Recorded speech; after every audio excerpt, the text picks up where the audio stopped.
through the mystic eye, eminent personalities from various walks of life in conversation with Sadhguru. This week's episode features Justice Jasti Chelameswar in conversation with Sadhguru as they explore the pressing issue of corruption and reviving the national spirit in India. Mr. Chelameswar served as the additional judge of the High Court of Andhra Pradesh.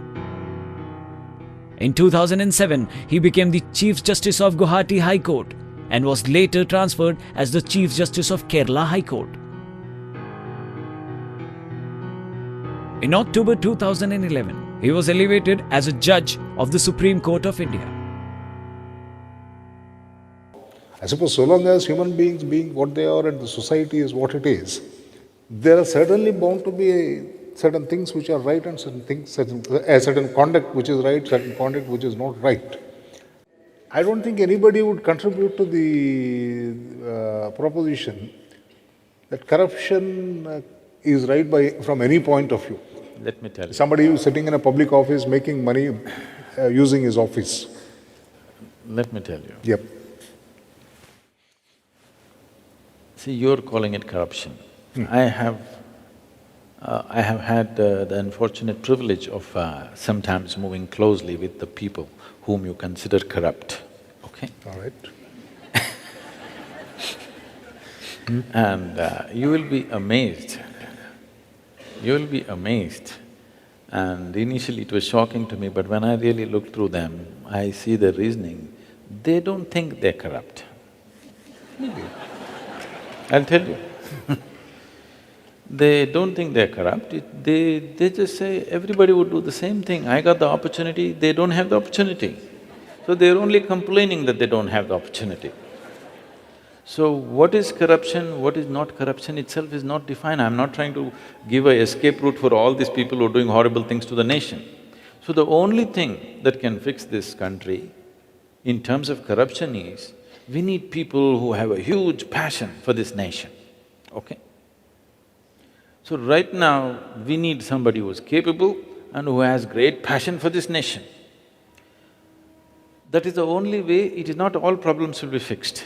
That is the only way we start moving towards a solution. Right now, we are heading for a big problem because what holds a nation together, everybody must understand. If you want to run a nation, whatever the nation, you must understand what is it that binds the people.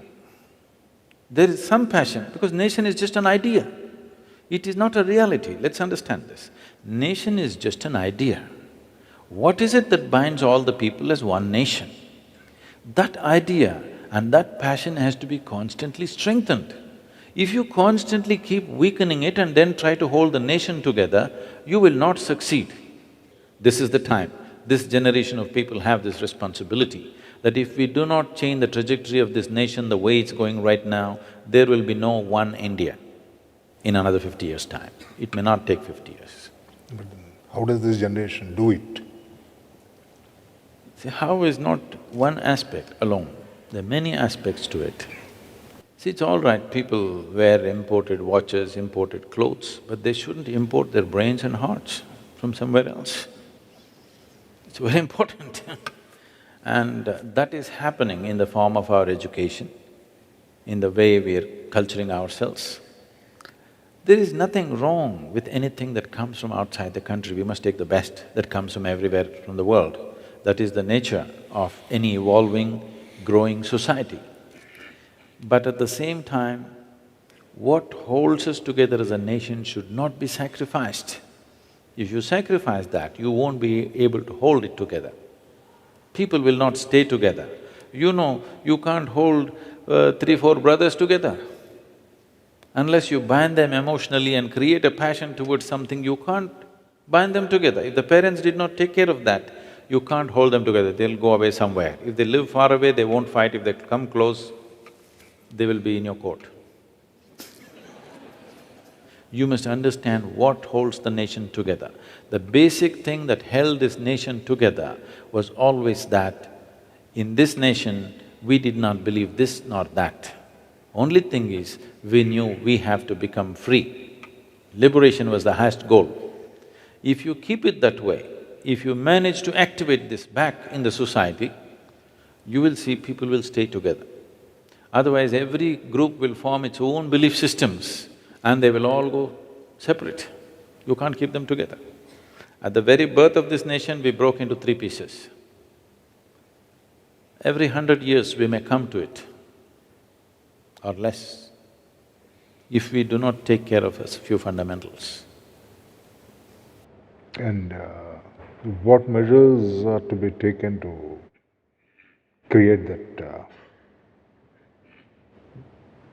atmosphere where people work towards that goal? It's best that what you're strong on, you build on that. You don't try to build an America, an United States of America and India, it's never going to work. You build an India in India, a strong, powerful India you can build. The North American people are there the way they are because they came there for a different reason and they came together for that reason and that reason is working for them. Here it's not like that. This is a completely different reality. You're trying to superimpose another reality upon yourself, that will not work. This is not against anything. This is not for anything. I'm speaking English language, haven't I? So I'm not against anything for that matter. But I'm for that which works, I'm against all those things which do not work. Why do you want to invest time and life and people's lives in things that do not work? We clearly know. From my experience of working with the village, being in the villages, I clearly know at least 50 to 55% of the people, their existence is like cattle, not like human beings, the quality of life, okay? They're somehow managing, so we think they're okay. So they're somehow managing, that is not life. After 60, 70 years, 2 generations of people, their lives are gone and if still we can't find basic solutions, that means we're doing something wrong, isn't it? And why do you think it didn't work for 67 years? What is your analysis or understanding of it? It's essentially because of this. We are trying to transform people from being Indian to being English. Do you understand? English language is the only thing we should have picked up because that's a passport to the world. I'm saying what we pick up, if you go shopping, what you pick up from a shop is by choice. If you pick up compulsively or you buy whatever they're selling, it's a stupid thing. So, the idea of Mahatma Gandhi and the rest of the clan fighting for freedom and getting the British out was so that we could choose what we want to do with our lives. We did not choose because we were lethargic or we were just overwhelmed or we were just… our idea of superiority was, misplaced. We somewhere thought anybody who conquers must be superior. We just try to implement that system as it is, including the judiciary, everything as it is. See, I'm not talking about traditional values. I'm not talking about India being an isolated nation doing its own thing. No. As I said earlier, if you go shopping, you must choose what you want. You must not take whatever the salesman is pushing on you. Something is 50% discount, so you don't buy it. You buy something that you need, isn't it? So even from the rest of the world, the same thing. You pick up what is going to be good for us. You don't pick up something that they're peddling to us. So what they don't need, they would like to peddle to you.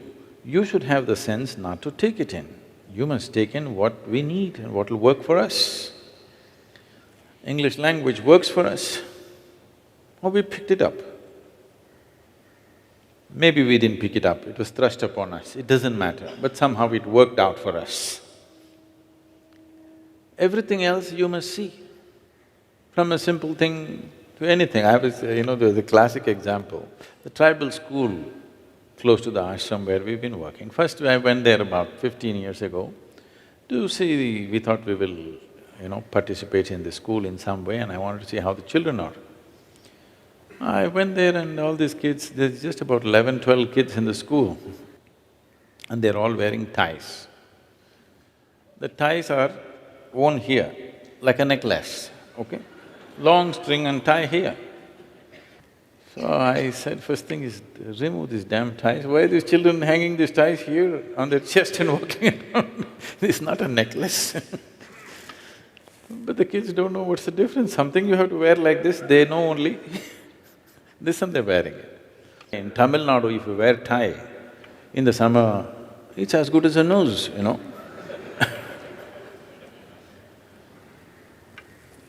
So I'm saying from something so simple, what food to eat, what is comfortable in tropical weather, what is the best thing to eat, what is the best thing to wear, is something that we have to look at, isn't it?